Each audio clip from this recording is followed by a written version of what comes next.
Hey everybody, ASIC Eric here from the Second Chance Garage, and we're going to go over the plan I have for the Ford Flex bumper here.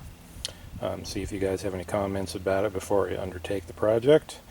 So a reminder again, this is what we're looking at here, a little cut through the bumper cover there. So we're obviously going to sand all of that down.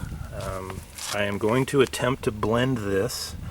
I've never done that before, so we will see how that goes, but I think that's a good idea since that repair is isolated to that one spot right there, and the cover comes all the way around here, and this is a tri-coat color, so I don't want to try and have to do a color match between these two right here. So I think the blend is the right way to go. Let me show you what we have for supplies. So I went down to my local Finish Master yesterday, and they gave me a really good deal on all this stuff. It was sweet. So we have a good, well and proper clear coat here, the PPG EC530. I've heard very good things about this stuff. This is designed specifically to go over waterborne paint. Got the full gallon kit of that. I have the slow reducer here. Sorry. Yeah, this one. This is the hardener. Here we go. That one. There we go. For high temp. This is for 80 degrees and up. And it is in the mid 80s here most of the time. So I think that's the right one. We have the EnviroBase, this is the mid coat here, the tinted clear coat, and this is the base coat here, main layer. This is Ford UG White Platinum. I have a pint of each of that, which I'm hoping is enough because I'm not painting the whole bumper, just doing a piece of it there. One pleasant surprise with this stuff, the last time I did the little paint experiment, they gave me the thinner here. They didn't make me buy the big thing of thinner, which was nice, but I needed more to do this. And this is the thinner that you use with the waterborne, which I suspected was just basically water. And it turns out that's exactly what this is. This is just deionized water. But they only charge 20 bucks for this. I mean, yes, it's 20 bucks for water, but, you know, they could easily charge you some ridiculous amount for this to put the PPG label on and everything, but it is just basically water. But got a gallon of water for 20 bucks, 18 bucks, something like that. So that's I can handle that. So got all of that stuff. One question I have to start with, I asked them about a blender, and this is what they recommended, the SXA 840. Hang on a second. Oh, big old sneeze there. And I was trying to look at this stuff and see whether this is for use with the waterborne or not, and I'm still not entirely clear this is actually for use with waterborne. So I gotta look into that some more and make sure that that's the right stuff, but hopefully that's the right stuff. So those are all the materials I have. And here I prepped myself a list, and this is really where I'd like to get you guys' input for those of you that have done this before. Sean Velvet Hammer, as I mentioned on your video, you did the Prius bumper repair part 1, which I have studied religiously, so I think that covers the kind of down to here somewhere on your part 1. But you don't have part 2. So part 2 I'm kind of guessing on, but let me walk you through what I've got here and see if this makes sense. Again, reminder, this is waterborne paint we're doing here, for however that matters. But anyway, so we are going to wash the thing inside and out with soap and water. Wax and grease remover. Well, I'm going to remove all of the electronics and stuff. I'm going to leave the ultrasonic sensors in there. I'm just going to cover them up. I'm not going to paint those again. But everything else I'm going to take off. So wax and grease everything. And as Sean said in his video with plastic, once you start getting into the plastic and sanding down on the plastic, you don't want to put any more chemicals on it after that, because for potentially leaching something out of the plastic. So once it's been wax and grease removed there, then it's not going to be touched again after that in terms of chemicals. So on the inside of the bumper, I'm going to hit it with the DA with 80 grit all around the defect there.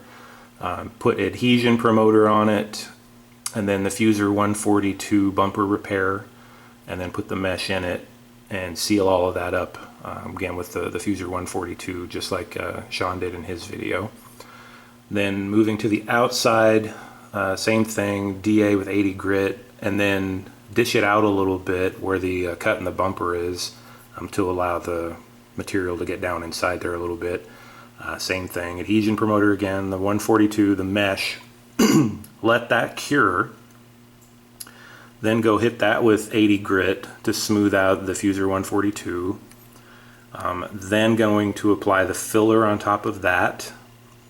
When the filler's done, that's where I kind of start guessing as to what to do at this point. So when the filler's done, I could DA all that down with 180 grit or 120 or something. I don't think I want to use 80 for that. Maybe 80 just to knock it down or something. When that's done, if I created any big voids or anything, or see some big scratches or anything in it, put a little bit more filler on it, and then start blocking it out. First pass maybe 220, then 400 to finish it up.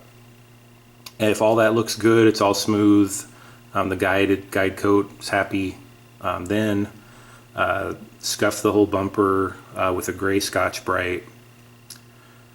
And when that's done, then we're ready to start putting paint on it. So the first step is the DPLV epoxy to just cover everything up, seal it good. Then I'm going to put a white sealer on it. I checked on the PPG sealer, the ECS 21 I think it was, and it's $600 a gallon for that stuff. Good Lord.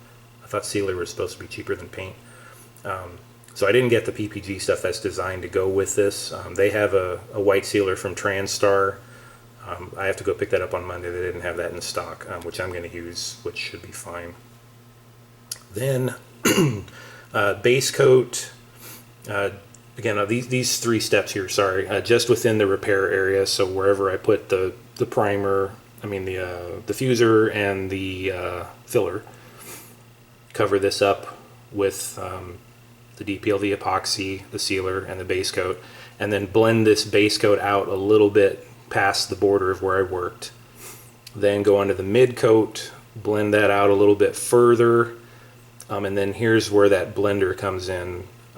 It seems the way they want to use the blender is that you would apply this after the fact to use it to melt the dry spray. Again, I'm not really sure about that step, so that one I'm kind of questioning. But assuming all that goes well, everything's blended out and happy, then we go on and clear coat the entire bumper with that PPG EC530. So that's the plan. I would really appreciate if you guys have any issues with the workflow there. The PPG waterborne, I've never really seen them recommending you do a wet bed on it because it's waterborne. I don't know, I guess. So that doesn't seem to be the preferred approach. So I think those are the right steps there, but I'm not sure.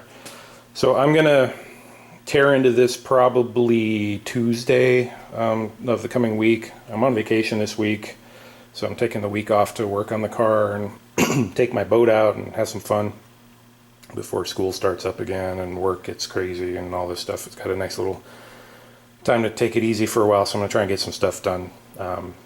So Tuesday is when I'm going to start tearing into this, and I probably will just get through the primer and maybe the filler part on Tuesday, and then I'll have to come back and do the rest on another day. I'm guessing. I don't think I'm going to get that far in one day, but you never know.